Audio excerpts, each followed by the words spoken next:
Fellowship of the Broken, Making Sense of 12-Step Recovery by Angelo.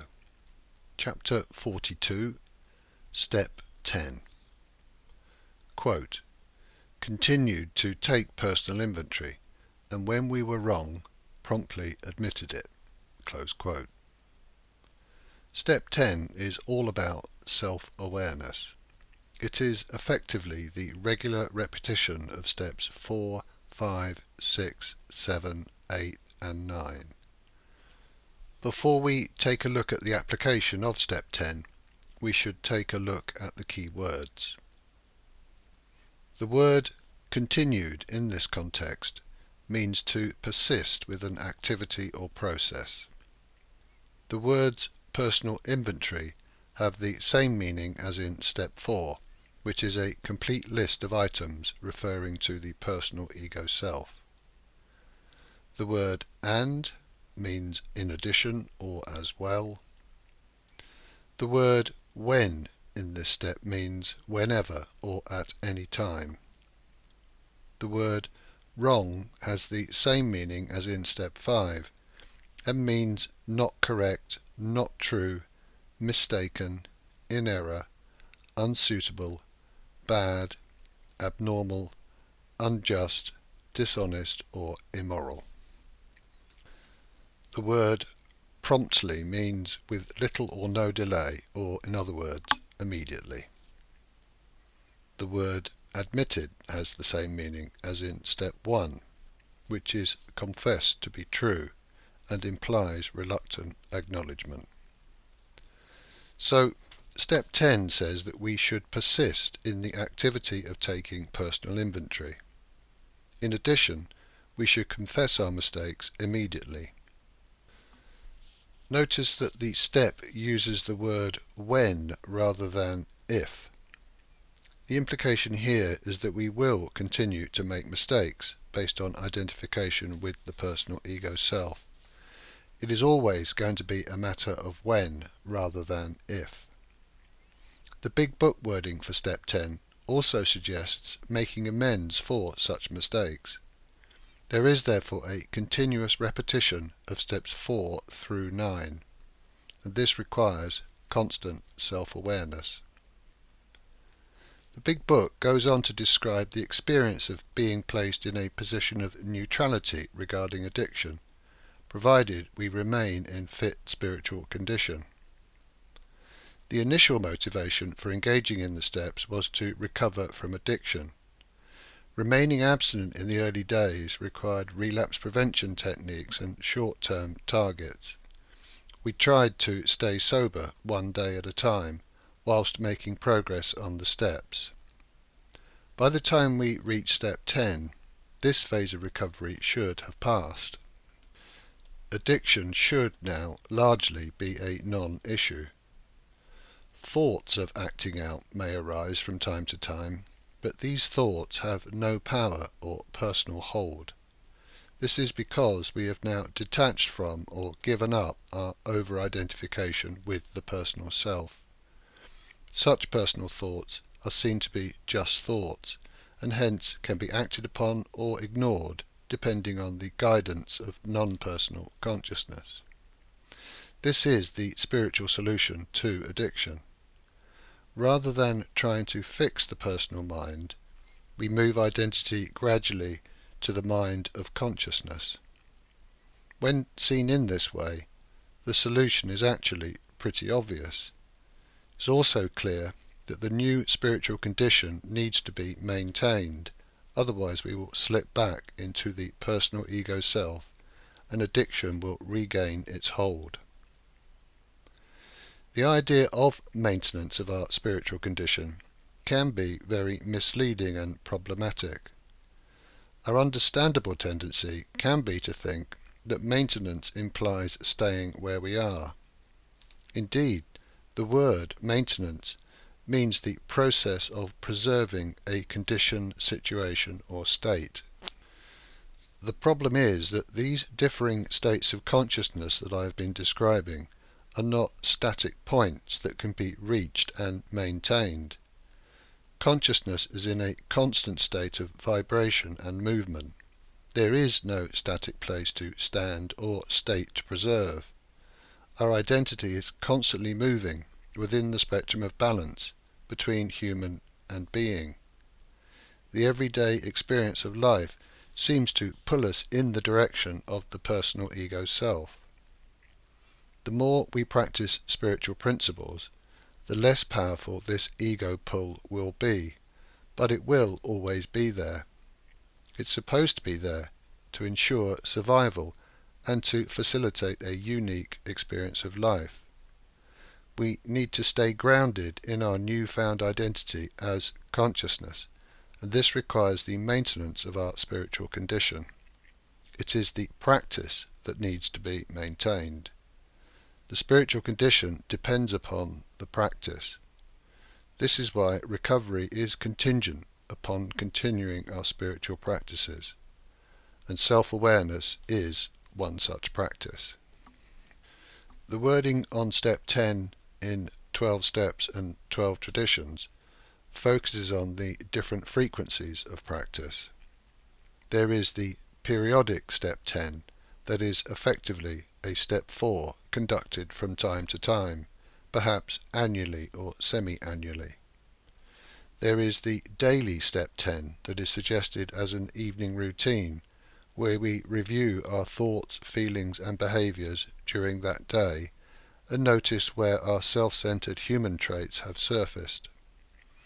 This can be balanced by acknowledging when we have acted in accordance with the qualities of consciousness.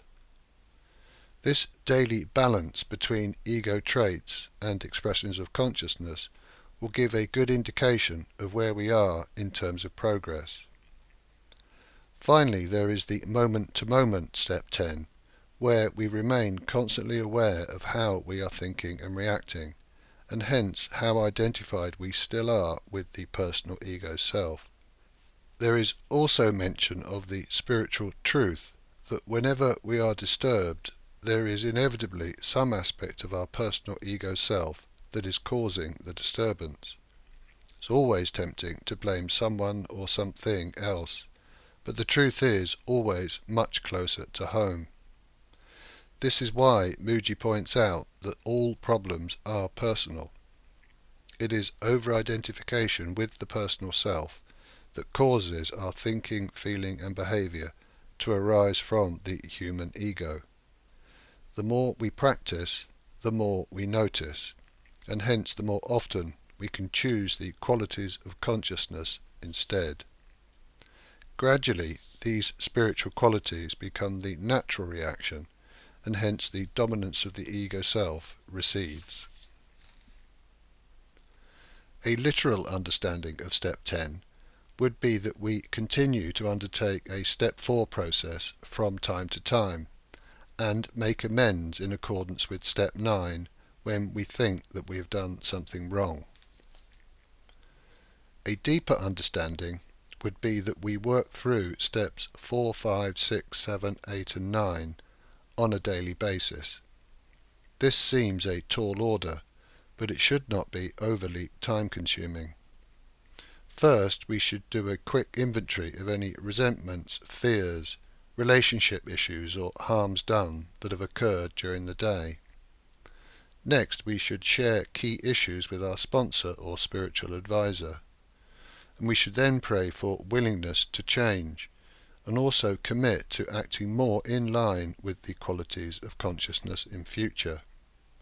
And we should also pray for willingness to make amends where necessary, and then we should make such amends immediately. All of this becomes routine with persistent practice. The next level of understanding would be that step 10 is really about continuous self-awareness. The daily practice noted above will naturally lead us to becoming increasingly aware of our thoughts, feelings and behaviours as they happen. This will enable us to override the personal ego in real time and act in accordance with spiritual principles. This will not happen all of the time, but will progressively become natural and normal. This will be aided by the gradual realization that it's better to avoid getting resentful in the moment rather than having to do a step 4 about it later in the evening, share about it, pray about it, and apologise. If we are not practicing step 10 on a daily basis, then of course these real-time changes in our thoughts, feelings and behaviours are less likely to occur, or at least will take much longer to develop. The deepest level of understanding of step 10 is that the qualities of consciousness are ever present in all human beings. These qualities are largely overridden by the traits of the human ego, because this is who we think we are.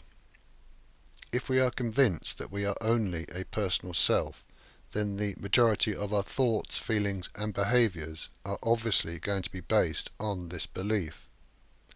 There will still be expressions of the qualities of consciousness from time to time, but these will be the exception rather than the rule. For those suffering from addiction, these positive moments will become increasingly rare as the condition progresses. Our thoughts, feelings and behaviours become progressively selfish and self-centred. It takes time and practice for this to change. Progress through the steps has a cumulative effect and is driven by both the stick and the carrot. From the perspective of the personal self, steps 4 through 9 require effort and action. But as the identity shifts increasingly away from the ego mind towards the mind of consciousness, so step 10 becomes easier and more natural. As we practice abiding in non-personal consciousness, we are naturally able to witness and observe the workings of the personal ego mind. This then leads to more abidance in consciousness, which in turn increases awareness of the personal self. In this way, self-awareness builds upon itself and produces the desired transformation. A snowball grows in size as it rolls down a hill, but we need to get the snowball moving in the first place. We need to practice self-awareness until self-awareness practices itself. This is the true purpose of step 10, and it is an essential component of effective recovery. Well, step 10 was again a bit of a non-event for me at the time that I worked through the steps. My understanding was that I should make more amends if I did anything else wrong, but according to my personal mind, I was no longer doing anything wrong. I felt that sobriety was enough and that I had already done my inventory in step 4. So step 10 did not really seem necessary. I quickly moved on to steps 11 and 12 and overlooked step 10 completely. Fortunately, part of my weekly routine was to attend a big book study meeting. The format was to read a step each week, and then people shared their experience. Each time we got to step 10, my conscience would be pricked. I heard others share about how they practiced step 10, and I began to see that I was missing something of vital importance. And also my eventual sponsoring of others helped me to realize that step 10 was missing from my practice. It was several years before an understanding began to emerge. Today, self-awareness is part of an integrated daily practice and way of life. I'm far from perfect, but I continue to make progress. The more self-awareness I have, the more motivation I have for change. This humility to remain willing and open to change keeps me in fit spiritual condition. Self-awareness goes hand in hand with self-contemplation. The two practices work together and reinforce each other. Moment-to-moment self-awareness will cause us to question where our identity sits on the spectrum of balance between personal ego mind and the mind of consciousness. Prayer meditation and self-inquiry deepen our abidance in consciousness and hence lead to enhanced self-awareness. It makes sense, therefore, that the next step should focus on the practice of self-contemplation.